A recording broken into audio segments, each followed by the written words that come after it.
तो बेटा हम आपको बता रहे थे कि जो है जितनी भी आपकी इंडस्ट्रीज़ हैं, इंडस्ट्रियल आपका जो सेक्टर है उससे बहुत ज़्यादा आपका पॉल्यूशन है।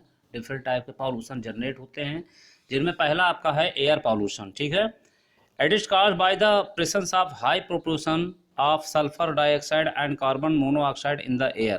जो एयर पॉल्यूशन होता है, जब आपका सल्फर डाइऑक्साइड और आपकी जो कार्बन मोनोऑक्साइड है, ये बहुत सारे आपके जो फ्यूल होते हैं, जैसे आपका डीजल है, आपका पेट्रोल है, ठीक, इनके बर्निंग के आफ्टर में क्या निकलता है, आपका जो सल्फर डाइऑक्साइड और आपका क्या है बेटा, जो है यहाँ पे कार्बन मोनोऑक्साइड, ये बहुत ही गहरी जहरीली गैसेस होती हैं हमारे जो है एटमॉस्फेयर में। जब इनका प्रोपोर्शन यानी इनका जो आपका रेशियो जब ज़्यादा हो जाता है तो ये हमारे लिए क्या होता है, डिफ़िकल्ट हो जाता है। ठीक, it is emitted by chemical and paper factories, brick kilns, refineries and smelting plants, and burning of fossil fuels in big small factories। it causes a respiratory problem।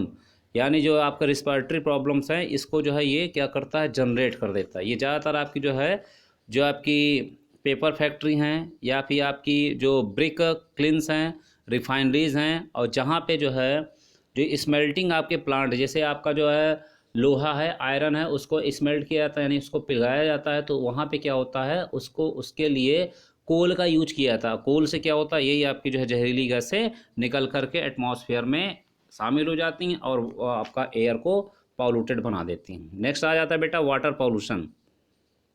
It is called when it is caused when organic and inorganic untreated industrial waste are discharge into reverse.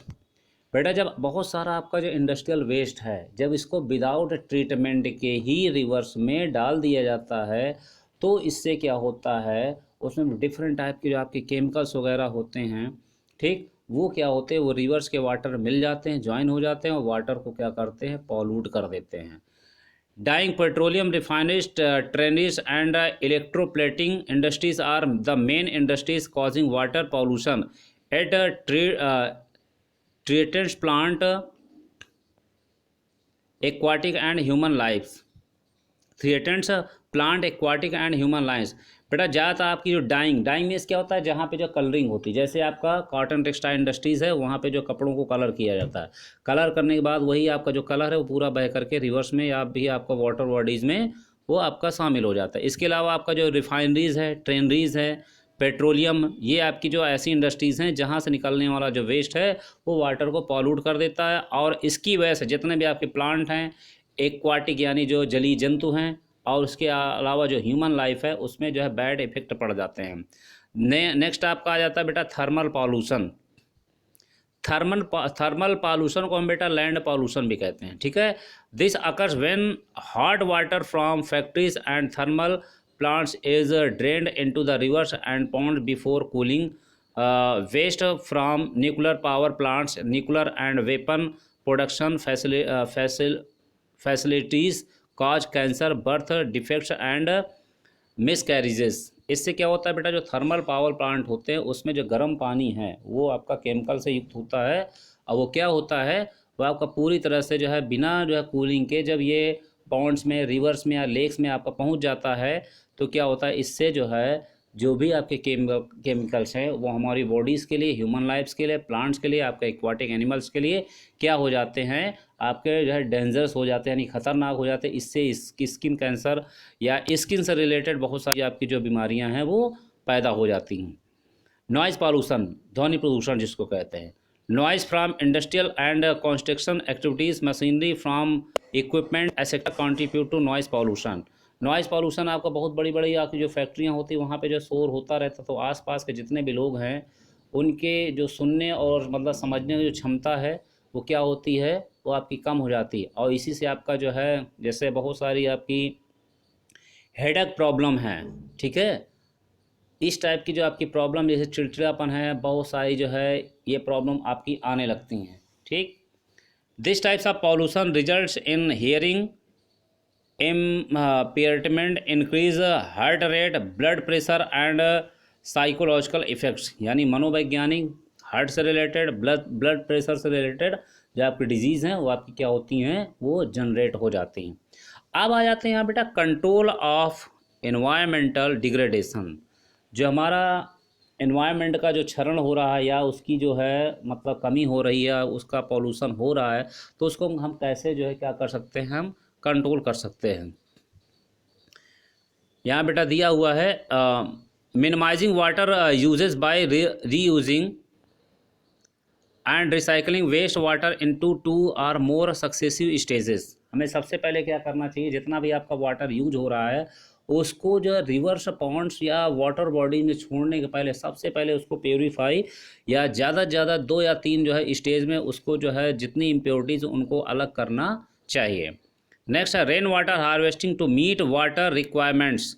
जो rain water आपका जो harvesting है, यानी जो है हमें water को अपने घरों में या फैक्ट्री एरिया में उसको स्टोर करके रखना, जिससे कि जो रिवर्स का वाटर है उसका ज़्यादा से ज़्यादा इस्तेमाल ना हो पाए।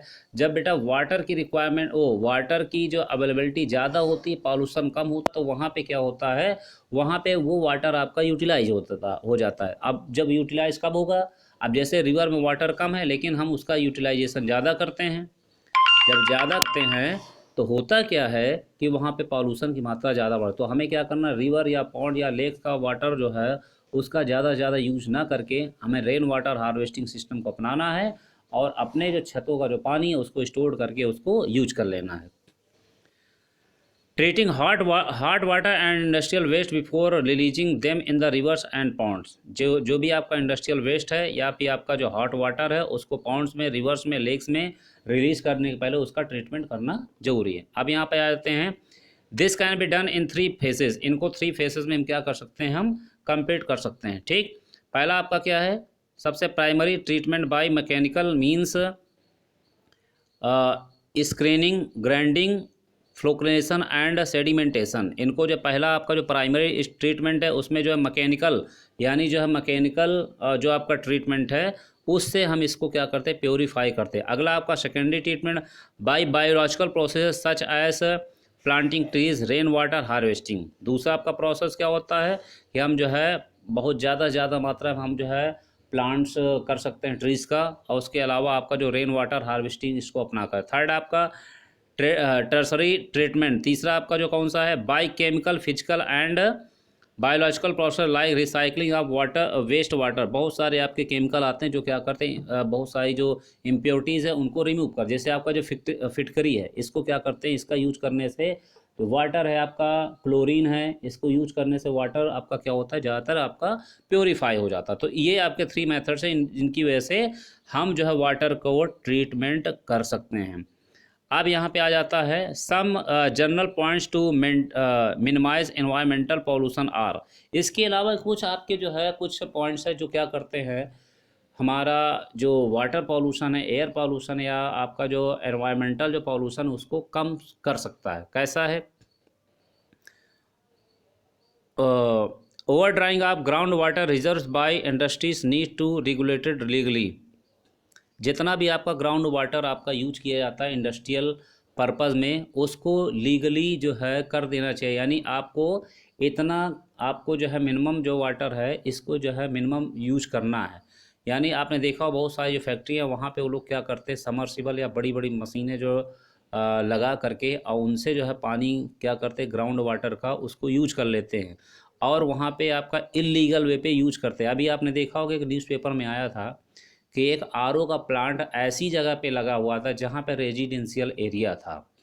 अब वहाँ पे आरओ का प्लांट चल रहा था। अब आरओ का प्लांट जब चलेगा तो जाहिर सी बात है उसमें वाटर की सप्लाई वो लोग जो है शहर के मतलब जो है अलग अलग हिस्सों में करते हैं। तो वहाँ पे जो मशीनें होती हैं या वहाँ के जो पंपिंग सेट होता है उसकी गहराई क्या होती है, बहुत ज़्यादा होती है। जब बहुत ज़्यादा गहराई होती तो आसपास के जितने भी समरसेबल होते हैं उनके जो सोर्सेज होते हैं वो क्या होते हैं, वहाँ का जो पानी है वो लोग खींच लेते हैं। जब खींच लेते हैं तो अदर जो आपके जो घर बने होते हैं या फिर अदर हाउसिंग सोसाइटीज़ होती हैं वहाँ पानी की अवेलेबिलिटी नहीं होती है। उसके बाद generators and other machinery should be fitted with silencer to reduce their sound. अगर बहुत सारे आपके जनरेटर्स या मशीनरी हैं, अगर उनको हम फिट करते हैं तो सबसे पहले क्या करना चाहिए, उनमें साइलेंसर भी लगा देना चाहिए जिससे नॉइज़ पॉल्यूशन आपका ना होने पाए।